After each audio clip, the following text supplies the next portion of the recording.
नमस्ते सम्पूर्ण मेरा प्यारा दाजुभाइ तथा दिदीबहिनीहरूलाई हार्दिक नमस्कार भन्दै विगत 23 र 24 गते भएको देशमा जुन दुखद घटना भयो त्यसमा लगभग 71 जनाले को ज्यान गयो।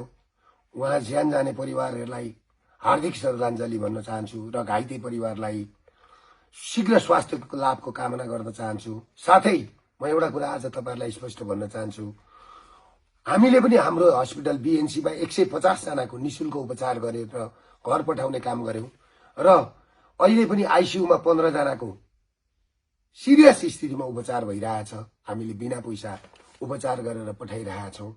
साथै मलाई एउटा दुःख लागेको कुरो के छ भने यो अहिले जुन 22 गते हामीले यो कार्यक्रममा सरिक हुन्छु भन्दाखेरि बालनजीले तपाईहरु आउनु पर्दैन भन्नुभयो। हामी त गएनौं, हाम्रा कार्यकर्ताहरु गएनन् र हामी अहिलेसम्म निस्केका पनि छैनौं। र मलाई 23 गते र 24 गतेको एउटा घटनामा के दुःख लागेको छ भने मान्छेहरुका घर जलाउनु, मान्छेहरुका चाहिँ भएका सम्पत्ति तोडफोड गर्नु र सिंहदरबारमा आगो लगाउनु, सर्वोच्च अदालतमा आगो लगाउनु, जोसुकैको घरमा पनि आगो लगाउनु र व्यापारीहरुको घर होटल सबैमा आगो लगाउनु, भाटबोडिनी जस्ता ठाउँमा आगो लगाउनु यो एकदम दुःखदायी हो। र यो घटनामा हाम्रो अभियानको पनि नाम आयो। राजावादीहरु भने हामी राजावादी होइनौं भनेर हामीले अस्ति क्लियर गरेका छौं। हामी राष्ट्रवादी हौं र हाम्रा अभियन्ता साथीहरु या म चाहिँ यो कार्यक्रममा संलग्न छैन पनि मेरो व्यक्तिगत रूपले भन्ने मलाई, किनभने बालनजीले नआउनु भनेर चाहिँ स्ट्याटसै लेख्नु भएको थियो र यो कार्यक्रमको जिम्मा जसले गराएको हो त्यसले लिनुपर्छ। आज मैले एउटा स्ट्याटस लेखेको छु जो मैले विगत 13 वर्षदेखि आफूसँग भएको घटनालाई आधार मानेर र यो देशमा पश्चिमाहरूको खास गरेर पश्चिमाहरूको प्रभाव कस्तो छ भनेर मैले एउटा स्ट्याटस लेखेको छु र पश्चिमाहरूको जुन प्रभावले आज देशलाई कुन स्थितिमा पुर्याउँदैछ त्यो कुरा मैले स्ट्याटसमा सबै लेखेको छु। त्यो राम्रोसँगले पढ्नु होला, राम्रोसँगले अध्ययन गर्नु होला। अब हुने त्यही हो, गर्न खोजेको पनि त्यही हो हिजोदेखि। त्यसले गर्दाखेरि तपाईहरुले सबैभन्दा पहिला त्यो स्ट्याटस राम्रोसँगले पढेर मनन गर्नु होला। म खास गरेर बुद्धिजीवीहरुलाई त्यो भनेर त्यो स्ट्याटस पढ्न भन्छु र म आफू पनि पढेर सुनाउन चाहन्छु।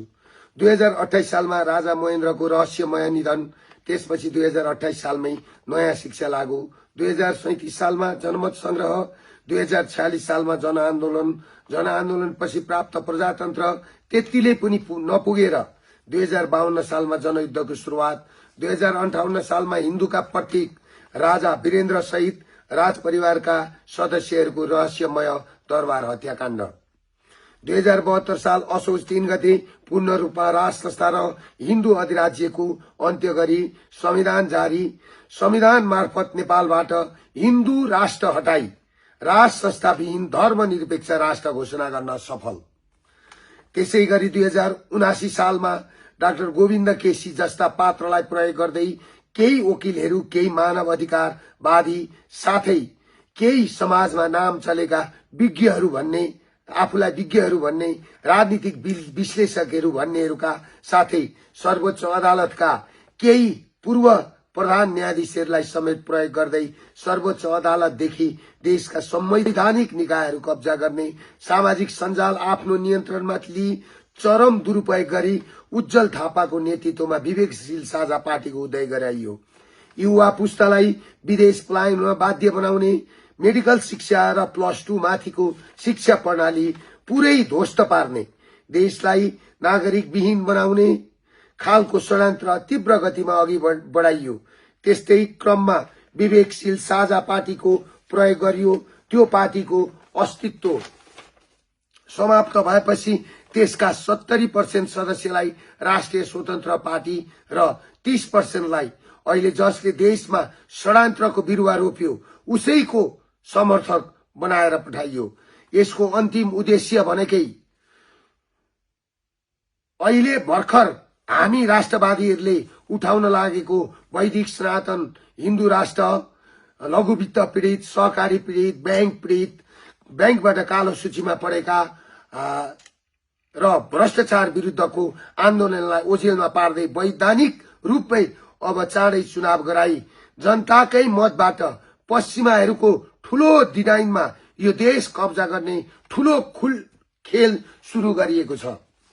यसरी नेपालबाट वैदिक सनातन धर्म र राज संस्थाको स्थायी अन्त्य गर्नु र ग्रेटर नेपालको भ्रम छरेर नागरिकहरूलाई दिग्भ्रमित बनाउनु, नेपाली भूभाग प्रयोग गरेर तिब्बतलाई चीनबाट अलग गर्नु, भारतलाई वरिपरिबाट घेरा हालेर अस्थिर राजनीतिमा लानु, भारतलाई विभाजन गर्नु र अनन्त नेपाललाई पश्चिमाहरूको इशारामा भू राजनीतिक खेलमा प्रवेश गराउनु र यो देशलाई युक्रेन बनाउनु हो। यस्तो खतरनाक षड्यन्त्र विरुद्ध यदि हामी देश, धर्म र नागरिकहरूको रक्षा गर्न चाहन्छौं भने सबै राष्ट्रवादी एकजुट भई वैदिक सनातन धर्म सहितको हिन्दू अधिराज्य नेपालको संरक्षणका लागि एकजुट भएर जुटौं। साथै अब राजाले पनि राष्ट्रको रक्षार्थ राष्ट्रको पक्षमा डह्रो भएर खुट्टा टेक्नु अपरिहार्य रहेको छ भन्दै म के भन्न चाहन्छु भने विगत 55 वर्षदेखि पश्चिमाहरूले खेल खेल्दै खेल्दै खेल्दै खेल्दै तपाईहरुले के बुझ्नुस् भने दक्षिण भारत, उत्तर चाइना दुवैको बीचमा अब चाँडै पश्चिमाहरूबाट सेनाहरू आउँदैछन्। यो कुरामा तपाईहरु क्लियर हुनुहोस् र यो हाम्रो भूमि रणमैदान बन्दैछ। त्यो बनाउने हिसाब किताबले यहाँका युवाहरूलाई विगत 25 वर्ष, 28 वर्ष, 30 वर्षदेखि नयाँ शिक्षा लागू गरेर 2028 सालमा नयाँ शिक्षा, जहाँबाट चाहिँ नयाँ शिक्षाको बिउ रोपियो नेपालमा, तीबाट यो देश सिद्ध्याउने काम भएको छ। त्यसले गर्दा सम्पूर्णलाई बुझ्न म आह्वान गर्दै साथ दिन हुनको लागि, राष्ट्र जोगाउने अभियानमा साथ दिनको लागि अनुरोध गर्दछु। नमस्ते।